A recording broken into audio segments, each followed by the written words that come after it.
Brown jeans, যেমন fitting তেমন stretch. বজবজের chemical বোঝাই ট্রাঙ্কারের দুর্ঘটনায় ড্রাইভারের পুড়ে মৃত্যু, আহত সহচালক। দক্ষিণ চব্বিশ পরগনার বজবজের ডিপো থেকে আজ আনুমানিক ভোর 4টা নাগাদ তেল ভরে সোদপুরের উদ্দেশ্যে যাচ্ছিল ওই ট্রাঙ্কারটি। সেই সময় গাড়িতে ছিল ড্রাইভার 28 বছর বয়সী অভয় তিওয়ারি এবং সহচালক বজবজেরই বাসিন্দা বেচু সাউ। প্রত্যক্ষদর্শী বেচু সাহেবের কথা অনুযায়ী সেন্ট্রাল অ্যাভিনিউতে তেলের ট্রাঙ্কারটি নিয়ন্ত্রণ হারিয়ে উল্টে যায়। উল্টে যাওয়ার কিছু মুহূর্তের মধ্যেই কেমিক্যাল বোঝাই ওই ট্রাঙ্কারটিতে আগুন লেগে যায়। সহচালক বেচু কোনো ক্রমে আহত অবস্থায় গাড়ি থেকে বাইরে বেরিয়ে আসতে সক্ষম হলেও গাড়ির চালক বেরিয়ে আসতে পারেনি। গাড়িতেই জীবন্ত পুড়ে মৃত্যু হয় গাড়ির চালকের। স্থানীয়রাই ফায়ার ব্রিগেডে খবর দিলে ঘটনাস্থলে দমকলের ইঞ্জিন এসে আগুন নিয়ন্ত্রণে আনতে সক্ষম হলেও গাড়ির চালককে বাঁচানো যায়নি। অপরদিকে গাড়ির সহচালক বেচু ধর্মতলা থেকে ট্যাক্সি ধরে নিজের বাড়ি ফিরে আসে। পরবর্তী সময়ে সে হাসপাতালে চিকিৎসার জন্য গেলে প্রাথমিক চিকিৎসার পর তাকে ছেড়ে দেওয়া হয়। জীবন্ত দগ্ধ হয়ে অভয়ের মৃত্যুতে তার পরিবার এবং এলাকায় শোকের ছায়া নেমে আসে। পরিবারে অভয়ের মা এবং বোন ছাড়াও তার স্ত্রী এবং এক সন্তান বর্তমান। আসুন শুনে নেব এই প্রসঙ্গে প্রত্যক্ষদর্শী ও তার পরিবারের বক্তব্য। ঘটনা এখান থেকে বজবজ দিয়ে 4টার সময় গাড়ি চলেছে, গিয়ে পাম্পে তেল নিয়েছি, তেল নিয়ে গাড়ি যাচ্ছে।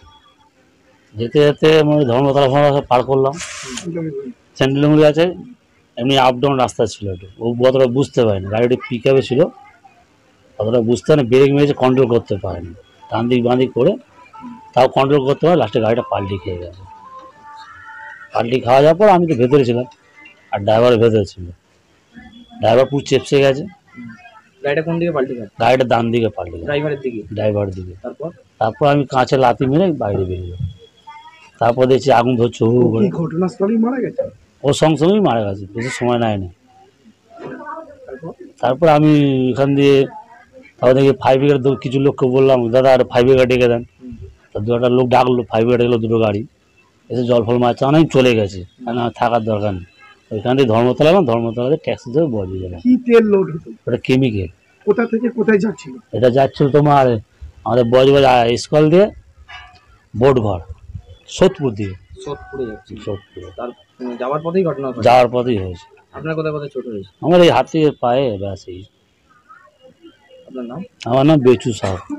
সকালবেলা 9টার সময় আমার ছোটদা ফোন করেছে, ফোন করে বলছে দাদা কোথায়? আমি বলছি গাড়িতে গেছে। বলছে দাদার তো অ্যাক্সিডেন্ট হয়েছে। আমি বলছি কি বলছিস? তো আমি আমার জামাইবাবু দিদিকে ফোন করলাম, বলছে দাঁড়া আমি দেখছি।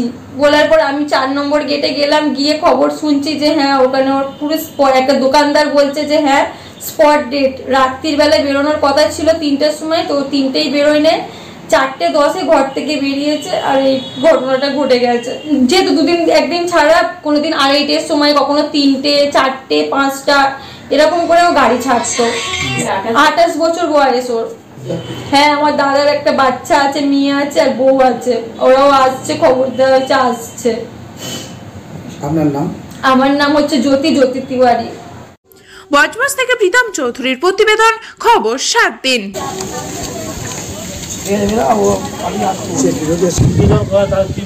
কাঁচটা লাথি মারলাম, কাঁচটা খুলে